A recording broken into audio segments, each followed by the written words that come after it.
Hello अस्सलाम वालेकुम, welcome back to my channel forever style में।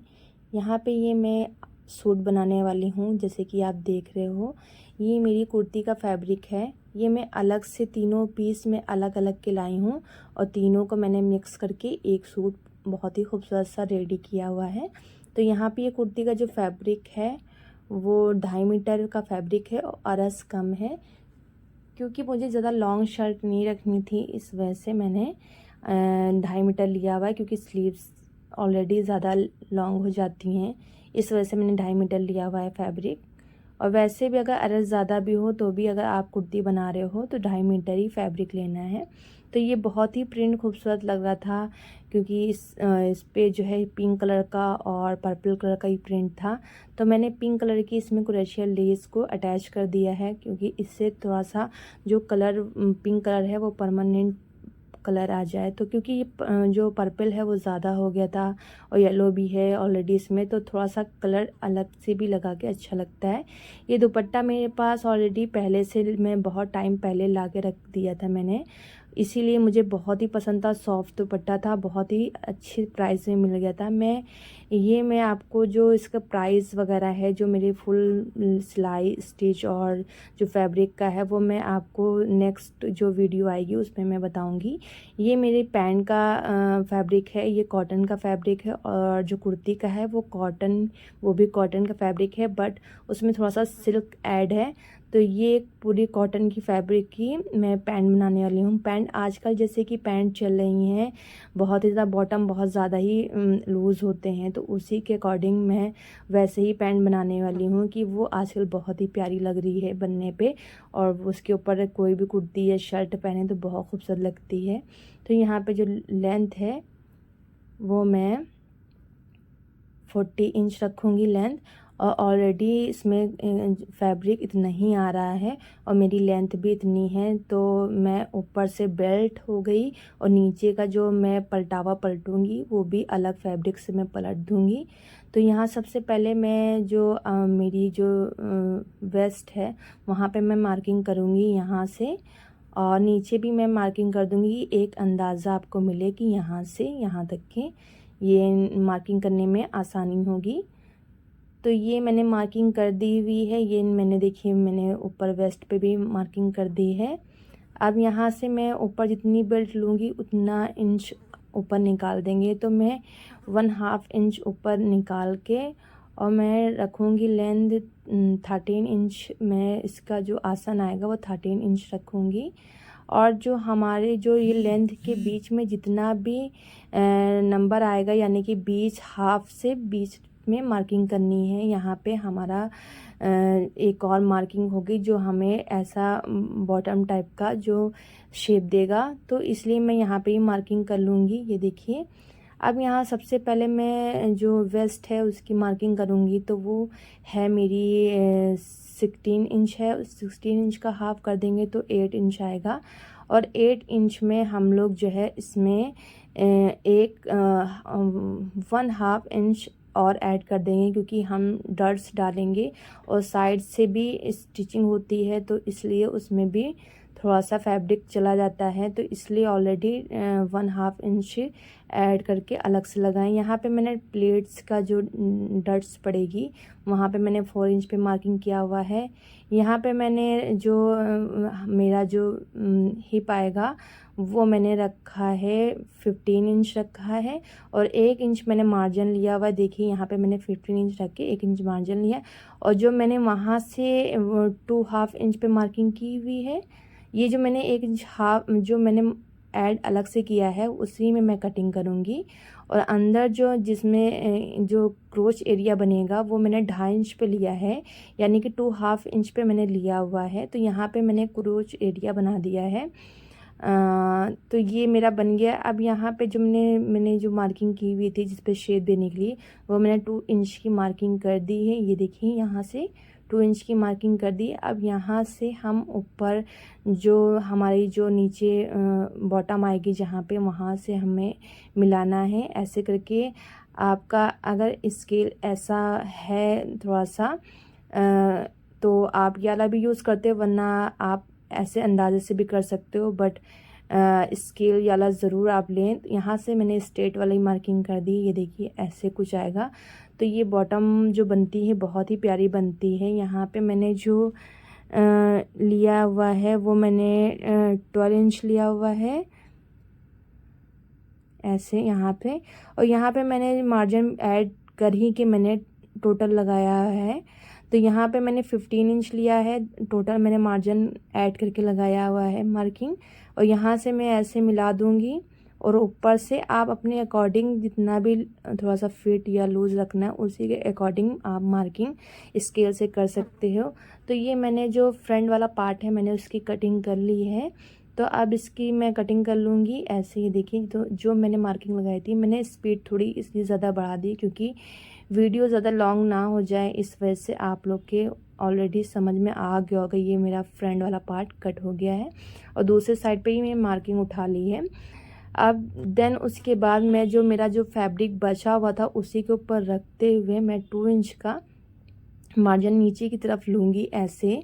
दूसरी साइड से जो बीच वाला पार्ट है वहाँ पे भी 2 इंच का और यहाँ पे भी 2 इंच का लूँगी ऐसे। अब यहाँ पे जो हमारी जो स्केल है उसकी मदद से मैं इसकी सारी लाइनों को बराबर कर लूँगी ऐसे। और यहाँ से मैं थोड़ा सा हल्का सा थोड़ा सा लूज़ और रखना चाहूँगी क्योंकि पीछे जो हिप होता है तो वहाँ से बिल्कुल भी तंग मत पड़े, इस वजह से मैंने हल्का सा लूज़ और कर दिया है। तो यहाँ पे मैंने हल्का सा सर्कल जैसा मार्किंग कर दी है। तो अब मैंने इस पर मार्किंग करते हुए जैसा भी फैब्रिक रखा हुआ है वैसे ही मैं कट कर दूँगी। बस जो नीचे का जो मैंने मार्जिन बढ़ाया हुआ था उसी के अकॉर्डिंग बस 2 इंच रख के बाकी ये मैंने कट कर दिया है। ये देखिए मेरा फ्रंट वाला पार्ट और जो बैक वाला पार्ट है वो दोनों रेडी हो गया है कटिंग करके। आई होप आपको कटिंग समझ में आई हो। यहाँ पे जो मेरा फैब्रिक बचा हुआ था मैं उससे मैं बेल्ट निकाल ली हूँ। बेल्ट भी ऐसे ही इसको रखते हुए बेल्ट को कम से कम 1 इंच का मार्जिन देते हुए हम अपने अकॉर्डिंग पे मार्किंग करके कट कर लेंगे। जो मैंने यहाँ पे बेल्ट ली हुई है उसको सबसे पहले मैंने फैब्रिक को सीधा कर लिया है। उसके बाद मैंने ये देखा है कि कितनी मुझे उस पर वो रखना, जितना बॉक्रम लगाना हुआ है जो बेल्ट होगी उसे अकॉर्डिंग रखते हुए अब मैंने 3 इंच का मैंने जो टोटल रखा हुआ है वो मैंने 3 इंच की ब्रॉड रखी हुई है। और जो मैंने लेंथ रखी है वो मैंने जो उसके अकॉर्डिंग रखा है जितनी हमारी बेल्ट आएगी उसका थोड़ा सा 1 इंच बढ़ाते हुए, क्योंकि स्टिचिंग करने में कोई भी दिक्कत ना आए। तो ऐसे ही मैंने फ्रंट वाला पार्ट कटिंग की है और ऐसे ही मैं बैक वाला ही पार्ट की भी कटिंग कर लूँगी ऐसे ही। जैसे मैंने बेल्ट अलग से, क्योंकि इसका फैब्रिक थोड़ा सा कम था इस वजह से मैंने ऐसे ही बना लिया है। अब जो मैंने बेल्ट वाला जो पार्ट था हमारा जो मैंने, तो वैसे ही जो आपके पास फ्यूज़ बकरम हो, मैंने फ्यूजिंग बकरम जो 0 साइज़ वाला है उसी के ऊपर रखते हुए ऐसे ही मैंने फैब्रिक रख के और पूरा ऐसे ही मैंने इस पे आयरन कर दिया है। और उसके बाद जितना भी हमारा जो जितना भी बकरम होगा उसे कट कर लेंगे। अब यहाँ पे जो हमारा फ्रंट वाला पार्ट है उसे मैं स्टिच करूँगी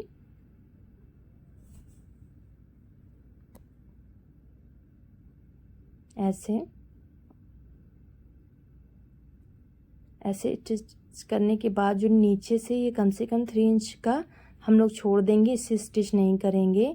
ये मैं आपको सबसे लास्ट में बताऊंगी कि इसका क्या बेनिफिट है। और इसे ज़रूर इसको नीचे तक के ना सिला करें क्योंकि बहुत ही अच्छी फिनिशिंग आती है। अब यहाँ से मैं हमने जो बेल्ट हमारी जो थी, जो बैक वाला मैं इसको स्टिच कर रही हूँ, अभी फ्रंट वाला नहीं स्टिच कर रही हूँ क्योंकि सबसे पहले हम जो बनाएंगे इसमें तो वो बैक वाला पार्ट बनाएंगे। इसे बीच में फोल्ड करके मैंने कट्स लगा लिए हैं। अब इस कट्स को जो हमने स्टिच किया था बीच वाले सेंटर पे उस पे रखते हुए इस पे स्टिच कर लेंगे ऐसे। और जो हमारी बैक वाला जो पार्ट की जो बेल्ट थी उसको मैंने पीछे से जो हमारी साइडें हैं वो तो उतनी ही नाप है, बट मैंने जो पीछे हिप वाला साइज़ है उसे मैंने 1 इंची और बढ़ा दिया है क्योंकि पीछे की तरफ नीचे की तरफ जाए ना ये बैक वाला पार्ट, इस वजह से मैंने 1 इंच बढ़ा दिया है। आप चाहो तो बढ़ा भी सकते हो, आप चाहो तो ऐसे ही पहन सकते हो। अगर जैसा भी आपका साइज़ हो उसी के अकॉर्डिंग मैंने 1 इंची बढ़ा दिया है। अब इसे स्टिच कर लेंगे ऐसे।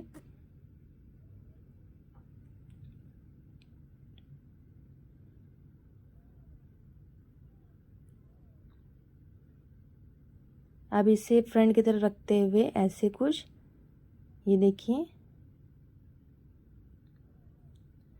अब हम बैक वाले की इलास्टिक लेंगे, तो इलास्टिक आपको इसके अकॉर्डिंग रखना है, जितनी भी आपकी बैक की जो ब्रॉड आएगी उसका हाफ रखना है। ये देखिए मैं बताती हूँ, ये जो आपकी ये चौड़ान है, सॉरी ये ऐसे जो आपकी चौड़ान है आपको इसको देखना है कितना आ रहा है।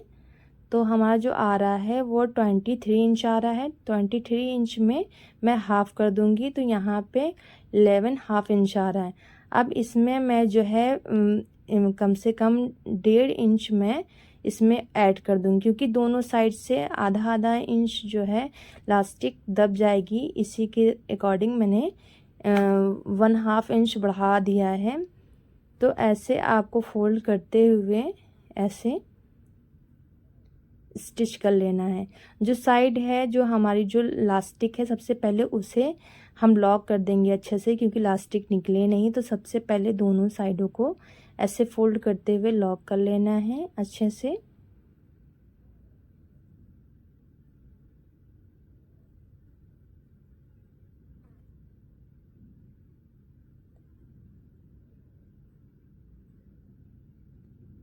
ये मैंने इस साइड को लॉक कर दिया है। ऐसे ही दूसरी साइड को भी ऐसे इलास्टिक को खींचते हुए इसे भी फोल्ड करते हुए इसे स्टिच कर लेना है। और जितना भी एक्स्ट्रा फैब्रिक होगा उसे कट कर लेंगे दोनों साइडों को। देन उसके बाद अब हमें इसके ऊपर ये साइडों में स्टिच करना है ऐसे। ये बहुत ही सिंपल तरीका है। आप कोई भी ट्राउज़र बना रहे हो, या आप शलवार में भी बेल्ट वाली अगर शलवार या ट्राउज़र पैंट बना रहे हो, तो सबसे पहले बैक वाला हिस्से को आप ऐसे रेडी कर ले, फिर फ्रंट वाले हिस्से को रेडी करें। यहाँ पे जो मैंने बताया था 1 इंची मैंने एक्स्ट्रा ज़्यादा लिया था, तो देखिए यहाँ पे मैं उसके ऊपर फैब्रिक के ऊपर नहीं रख रही हूँ, थोड़ा सा 1 इंची छोड़ दिया है। ये देखिए आपको दिख रहा होगा। और साइडों से देखिए दोनों बराबर है, बट बीच का जो हमारा आसन वाला हिस्सा है वहाँ पे 1 इंच मैंने एक्स्ट्रा ज़्यादा लिया था। तो इसलिए, क्योंकि ये पीछे की तरफ खिंचता है जो बैक वाला हिस्सा होता है, इसलिए मैंने 1 इंच ज़्यादा लिया हुआ है। अब इसे इस दूसरी साइड को भी ऐसे ही स्टिच कर लेंगे।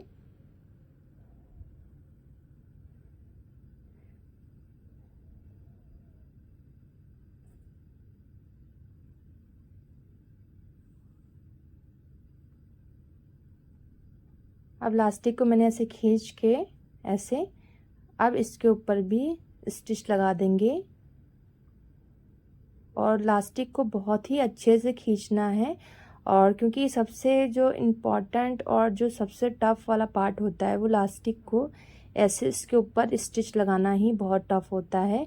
और जिससे लगाना आता है उसके लिए तो बहुत ईजी होता है, पर ये कहीं पे फैब्रिक ज़्यादा दब जाता है या कहीं पे फैब्रिक थोड़ा सा रह जाता है, तो इस वजह से इसको प्रॉपर इसको खींच के ऐसे इलास्टिक को स्टिच कर लेना है। ये देखिए बहुत ही खूबसूरत से तरीके से ये देखिए इलास्टिक लग गई है। अब ये हमारा बैक वाला बैक वाला पार्ट रेडी हो गया है। अब जो फ्रंट वाला पार्ट है उसे ऐसे लेते हुए ऐसे इसे भी स्टिच कर लेना है।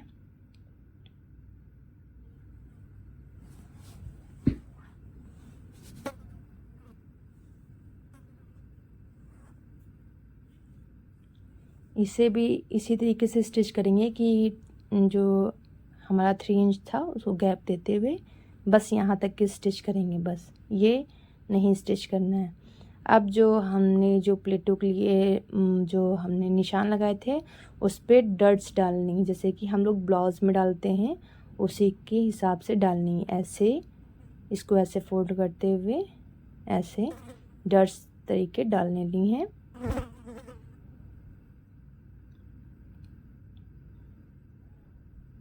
ये देखिए, ये ऐसे अब ये हमारी प्लेट रेडी हो गई। दूसरी तरफ भी ऐसे ही रेडी कर लेंगे।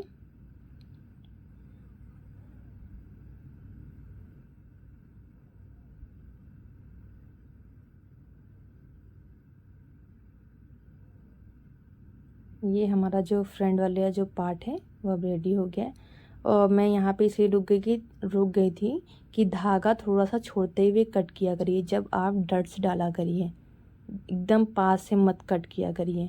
यहाँ पे जो है ये बेल्ट हो गई है, ये देखिए ऐसे मैंने पूरे पे आयरन करके वो जो हमारा फ्यूज़ बकरम था उसको चिपका लिया है।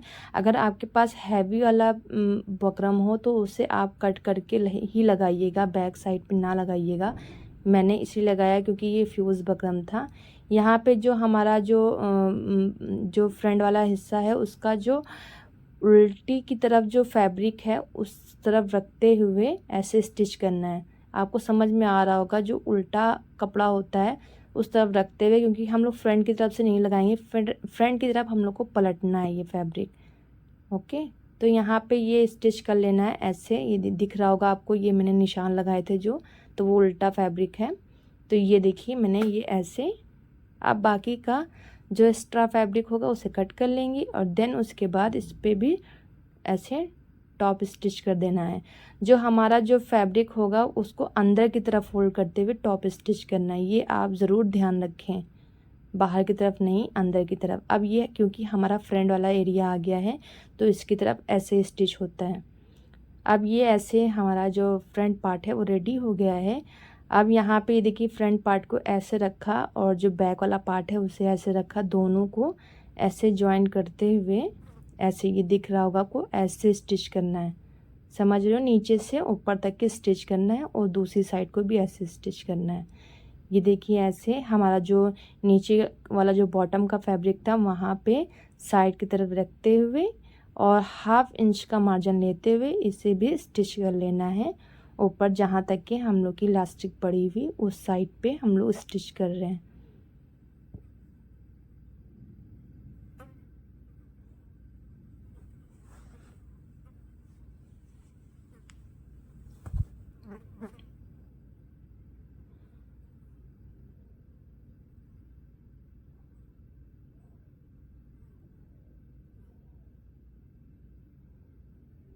यहाँ पे देखिए इतना सा मैं यहाँ से लेके इतना छोड़ दूँगी ऐसे, यहाँ तक के केवल बस।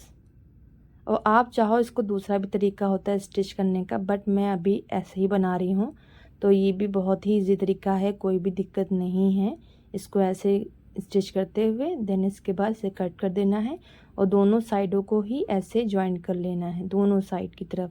अब ये मैंने जो पार्ट लिया है वो मैंने ऊपर वाले पार्ट को ऐसे दोनों लास्टिक वाला एरिया और इसको एरिया, ये देखिए ऐसे ऐसे मैंने स्टिच करके इसे फोल्ड कर दिया है इस तरीके से,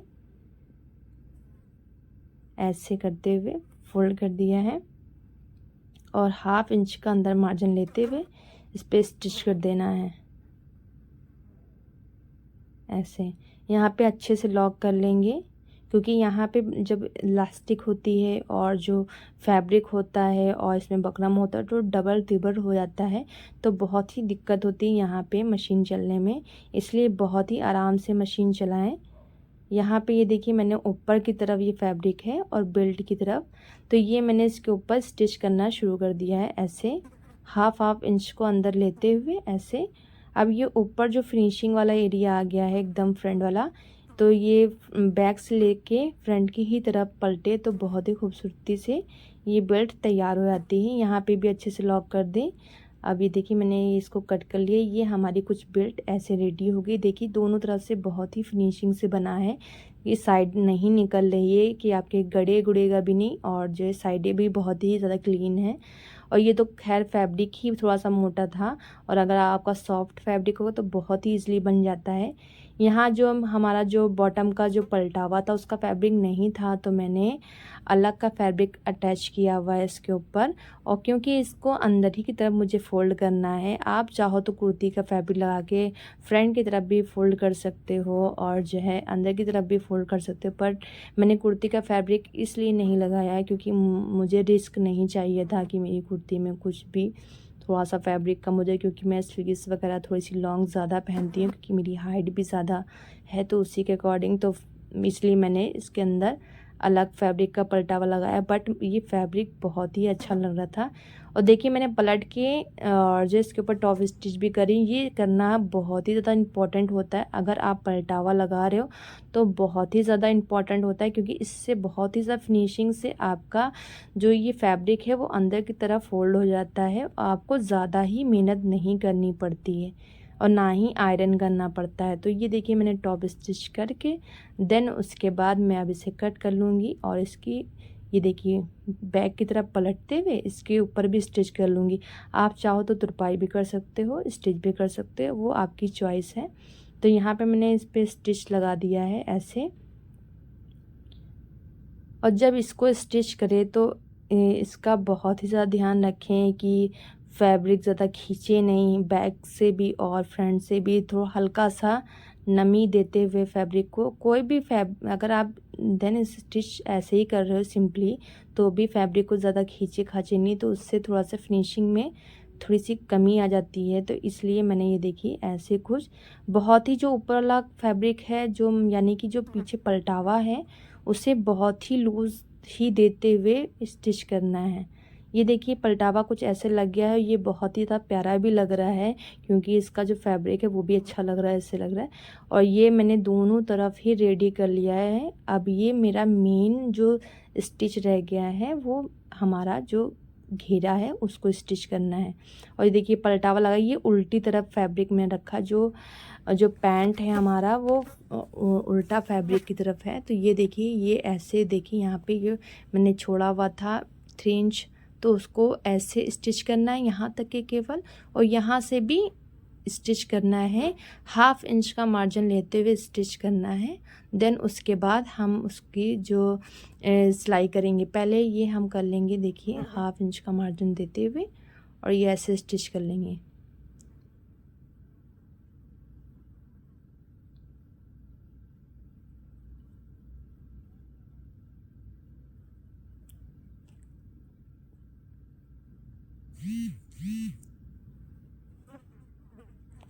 दूसरी साइड को भी मैंने इस स्टिच कर लिया है ऐसे ही, ऐसे।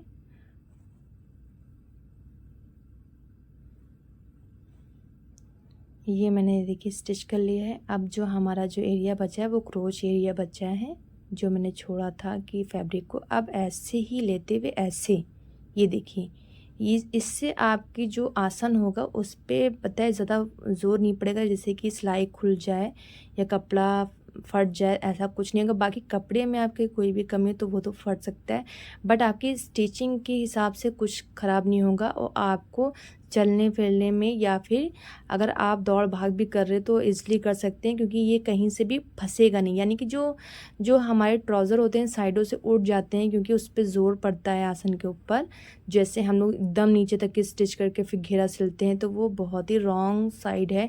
आप सिल सकते हो, मैं कभी कभी वैसा भी सिल लेती हूँ, पर ऐसा बहुत ही ज़्यादा इम्पोर्टेंट है। ये देखिए ये ऐसे गुलाई आती है और पहनने में बहुत ही कंफर्टेबल होता है। तो ये हमारा जो पैंट है वो कुछ ऐसे रेडी हुआ है। तो इसका फाइनल आपको लुक दिखाते हैं। ये देखिए मैंने इस पे आयरन अच्छे से करते हुए बहुत ही आप लोग को दिखाने के लिए मैंने इतनी मेहनत की है। तो प्लीज़ अगर आपने अभी तक के मेरे चैनल को सब्सक्राइब नहीं किया है तो प्लीज़ मेरे चैनल को सब्सक्राइब कर लीजिए और बेल आइकन क्लिक कर दिए। अगर आप चाहते हो कि ऐसे वीडियो लाते रहें तो प्लीज़ मेरे चैनल को सब्सक्राइब करिए और कमेंट ज़रूर अच्छे अच्छे करिए। और ये पैंट आपको कैसी लगी तो ये भी बताइए, और नेक्स्ट वीडियो में मैं आपको इसे वेयर करके भी दिखाऊंगी, क्योंकि इसकी कुर्ती जब मैं स्टिच करूँगी देन उसके बाद ही मैं ट्राई करके बताऊंगी। ये देखिए मेरा बहुत ही खूबसूरती से मैंने ये जो पैंट है उसको स्टिच किया है, इंटरलॉक वगैरह भी कर दिया है। तो आई होप आपको मेरी वीडियो पसंद आई हो। तो ये इसका फाइनल लुक। मुझे बहुत ही ज़्यादा पसंद आई है वाकई में, क्योंकि मैं बहुत टाइम से सोची थी मैं ऐसी पैंट बनाना चाह रही थी। तो आप लोग के लिए ही सोचा मैंने क्यों ना बना दूँ। तो इससे में ऐसा हुआ कि मेरी ये एक ही दिन में मैंने स्टिच करके भी, कटिंग करके भी अपलोड भी कर दी। ओके, मिलते हैं नेक्स्ट वीडियो में। अल्लाह हाफिज़।